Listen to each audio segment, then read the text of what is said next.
Hello, everyone. Welcome to today's webinar.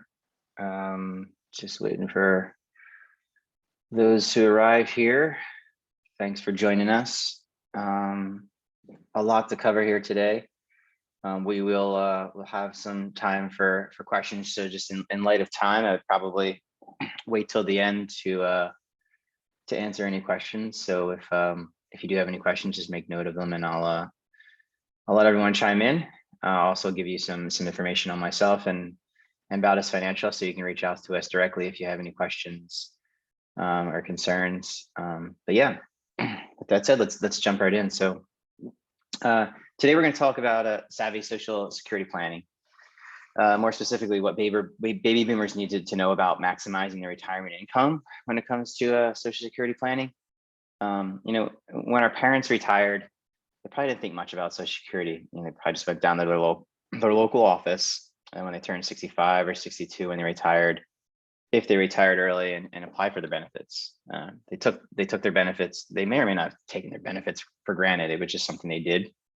Probably didn't ask very many questions, but we feel that baby boomers are approaching Social Security, the Social Security question, in a very different way. So we thought we would address some of those things today. Just a little bit on me. My name is John Williams. I'm a wealth advisor at Bautis Financial. We're a fiduciary, a financial advising firm located in Montclair, New Jersey. And if you want to learn more about us, like I said, we'll give you some more information. Go to our website, bautisfinancial.com. So it's a wealth of different blogs and different resources for you on this topic, as well as many others. So I invite you to head over there and learn more about us, specifically, those on our team, and learn a little bit more about some of the things you might be working on. Most people tend to minimize the value of Social Security. When we're working with clients, it's something that they don't necessarily. There's a lot of a broad spectrum of views as to how people are looking at Social Security, but many times they minimize the value of it. They understand that they're likely to get something back from the system, but they might think it's a minimal amount, not really even worth counting on. But really, Social Security is far more valuable than most people realize. Social Security is one of the few sources of income you can actually outlive. You can outlive. It's one of those that will be with you until the very end. If you're worried about running out of personal assets in your old age, you need not have a fear with Social Security, because it continues until you die. And of course, the longer you live, the more you will extract from the system. So if your benefits start out at, let's say, $2,000 a month, and if you live for 10 or more years, as an example, you'll receive nearly $300,000 in lifetime benefits. If you live 20 or more years, you'll receive over $600,000, and 30 more years, you'll receive over $1 million over your lifetime. So this all assumes cost of living adjustments, which is really going to be the government increasing those amounts by, we're using 2%, which is about, an average of what we've seen. So just to give you an idea that it can be substantial over the lifetime of your retirement.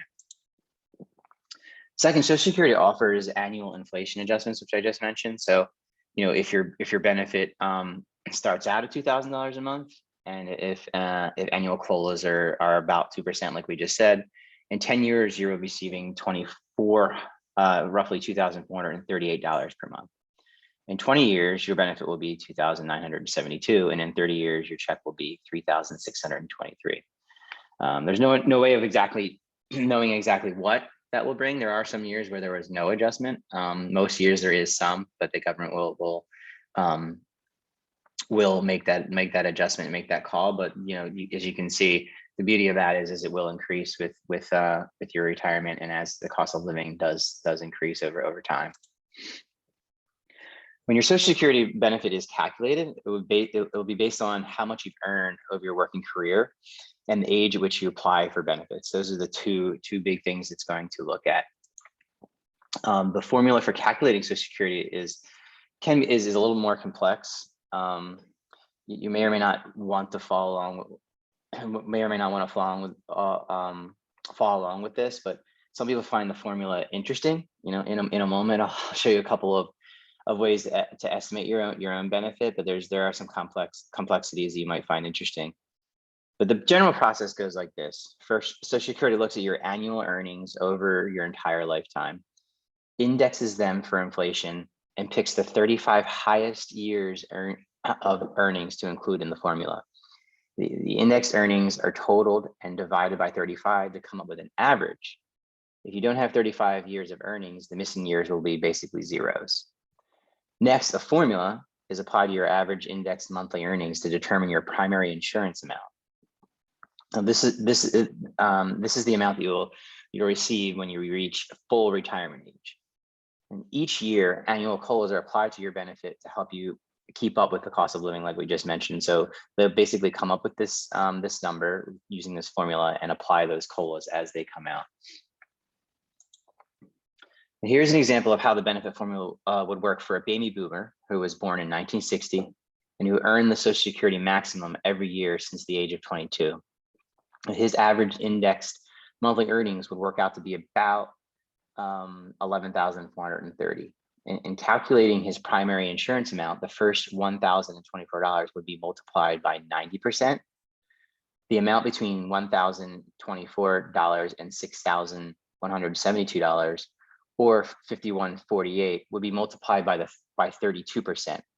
So as you can see, as we're going through this, the different amounts as you put into are looking at your actual earnings over the years that you were working. We're going to look at the first part of that is going to be multiplied by 90%. The second part is going to be by 32%. And then the last part will be multiplied by 15%. So they're basically going to take those three different multiplications, and assuming that assuming you do get to that final part of the or that third part of the 15%, that'll be multiplied by 15%, and these amounts will then be totaled up to get a total of $357.60, and this is really the maximum amount that anyone through this period would be able to earn at full retirement. So I told you it's a little more complicated. Unfortunately, you don't have to figure this out yourself. It will get figured out for you, but I just wanted to give you a little color around like what that would look like and where it's coming from and how they're going to be calculating it. Full retirement age is the age at which you'll claim full unreduced benefits. It's used. It actually was 65 for everyone for a long time, but now we're seeing a higher full retirement age being phased out as a result of some amendments in 1983. But for everyone born between 1943 and 1954, the full retirement age goes up to 66. So that range of birth dates will go up to 66. For everyone born in 1960 and later, full retirement age is 67. For those born in 1955 through 1959, full retirement age is 66 plus some full number of months. So there is like a section, as you can see, from 55 to 59, there will be, it will kind of like creep up within the year as opposed to just being in that year, the stated year. So obviously, wherever you fall in here, as far as your birth date is concerned, you can very easily figure out what that full unreduced number, where that full reduced number would be. Now remember, I said that your primary insurance amount, or PIA, is the benefit you receive at full retirement age. So what happens if you apply for Social Security before full retirement age? Well, of course, your benefit will be reduced. You'll receive a percentage of your PIA number depending on when you apply.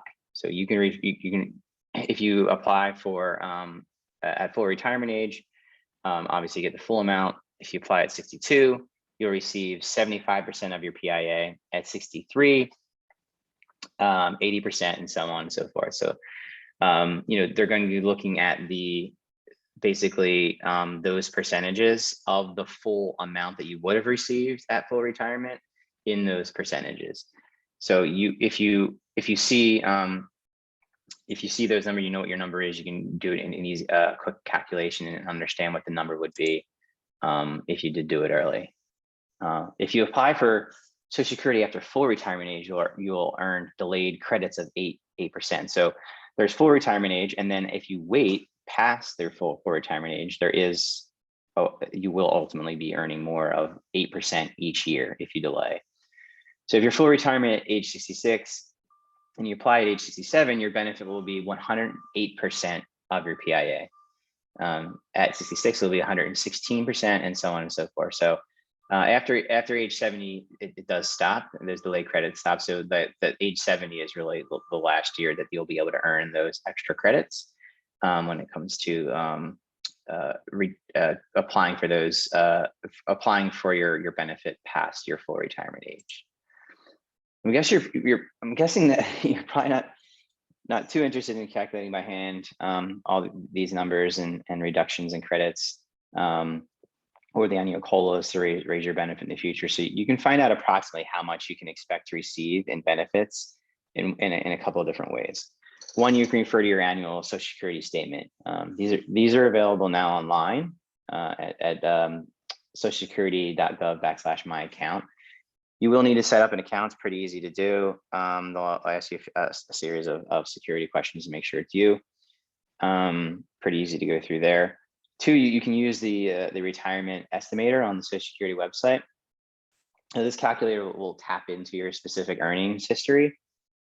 So you would need to know those numbers, and they'll basically be compiling as much information as they can from you there to come up with what that benefit is if you don't have your statement or you can't access it.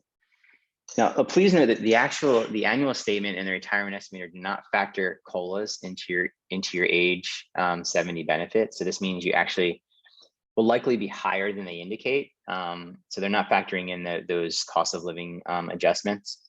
But there are some calculators that we use to adjust for COLAs. So if you know your PIA, we can help you project your future benefits. If you're interested, we can include those in those estimations. So you also want to try one of 3 calculators on the Social Security website.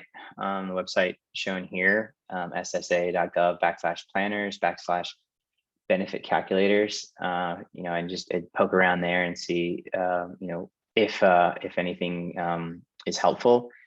Really the best way is going to be to just try to set up your account, make sure that you get on there and check it out. Keep an eye on it.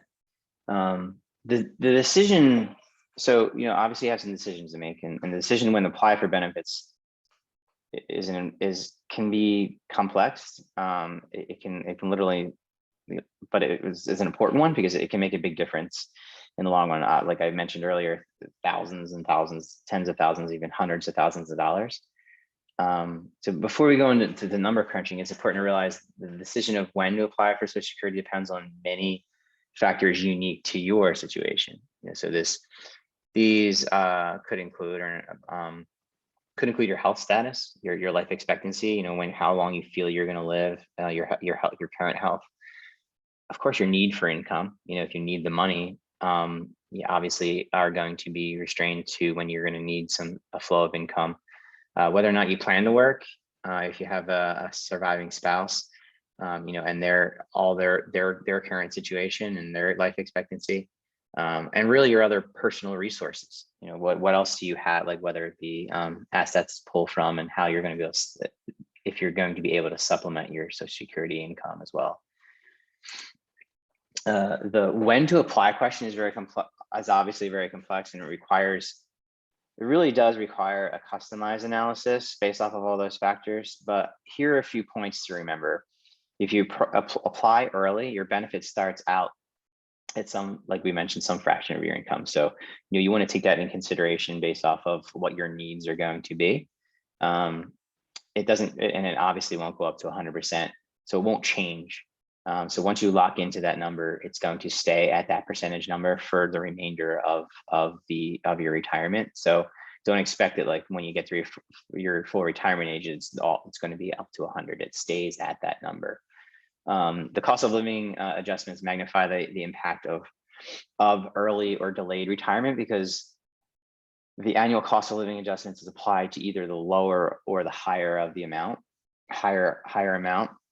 And this causes disparity to increase with each passing year. So it's going to be a big factor.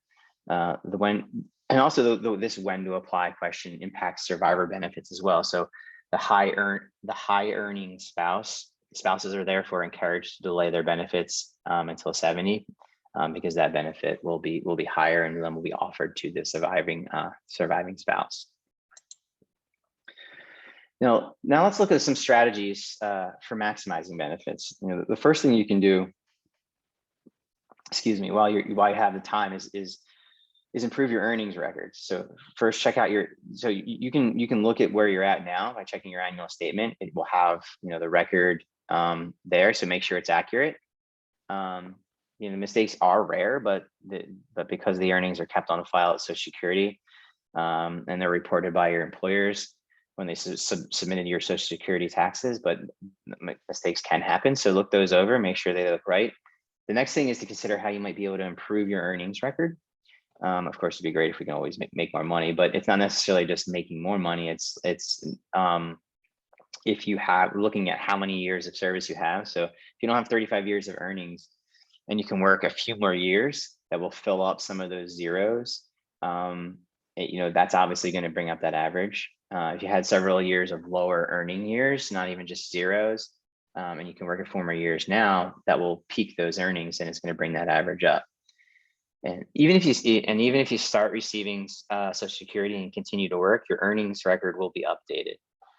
However, it's important to know that if you start receiving Social Security before reaching full retirement age, and if you earn over $19,560 a year, $1 in benefits will be withheld for every $2 you earn over that threshold amount.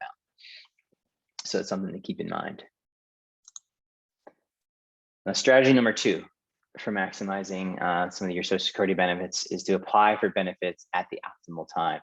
So we've been making a case today for delaying benefits because that will result in the highest lifetime benefit for you and your surviving spouse. But really, there's no one size fits all answer to this question, because it's important to apply based off of some of those factors we were talking about at that time that's optimal for you. One important consideration in deciding when to apply for benefits is whether or not you plan to work. If you apply for the benefits before you turn your full retirement age and you earn more than $19,560 in 2022, $1 in benefits will be withheld for every $2 you earn over $19,560. So, looking at when you're going to apply for benefits and when you're going to be working is going to be really important. Now, it's important that you know that this money isn't truly taken away. Rather, your benefit will be adjusted upward when you turn full retirement age to make it as if you applied later. So this means that if some of your benefits are withheld due to the earnings test, your new benefit will be higher as if you started at 63, 64, 65 instead of 62. But please don't let this, like we say, to not let this annual earnings test discourage you from working. The more money you earn, the more money you'll have. So Social Security does not penalize you for working necessarily. It's just a way for them to look at your earnings and adjust accordingly. Once the adjustment is made, you'll end up with a higher percentage, with a higher benefit for the rest of your life. And of course, the earnings themselves will contribute to your financial well-being. They're always going to be there. To avoid the earnings test entirely, just wait until you're full retirement age or later to apply for the benefits. So, the key takeaway there is, if we're really just looking at those ages up to full retirement, if you work past full retirement, this does not apply.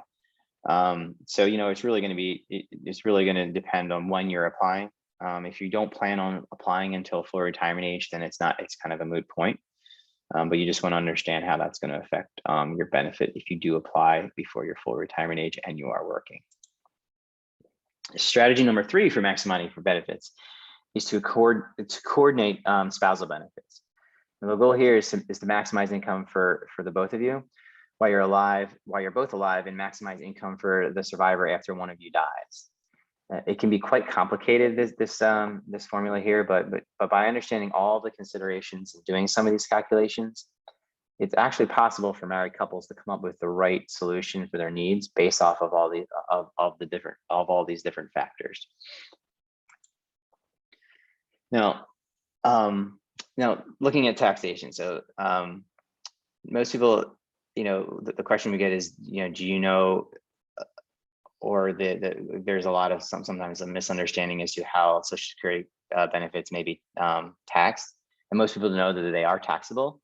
So strategy number 4 for maximizing your benefits is of course, is to minimize this tax and looking at the different ways we can minimize it. And the ways to do this, the way to minimize these taxes on your Social Security benefit is by lowering your other income, especially investment income.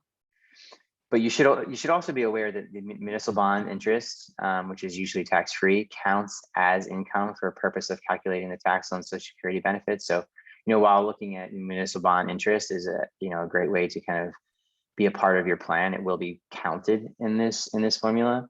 And anticipate the required minimum distributions from your IRA as well.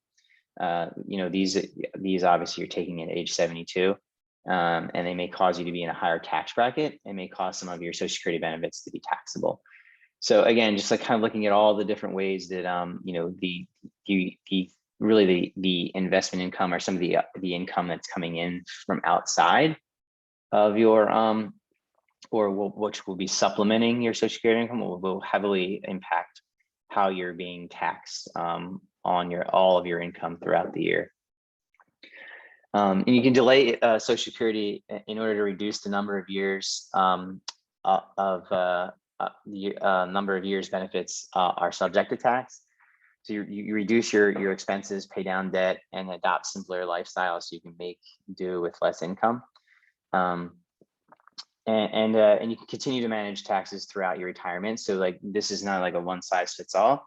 Obviously, we want to get your tax consultant involved with this, and just looking at ultimately the key takeaway here is looking at your needs, looking at all the different options you have if you are going to be supplementing your Social Security income from investment income, IRAs, and looking at the best way and the timing of this and how you're going to do which accounts to pull from and how they're going to affect the tax in all the different years as you roll through your retirement.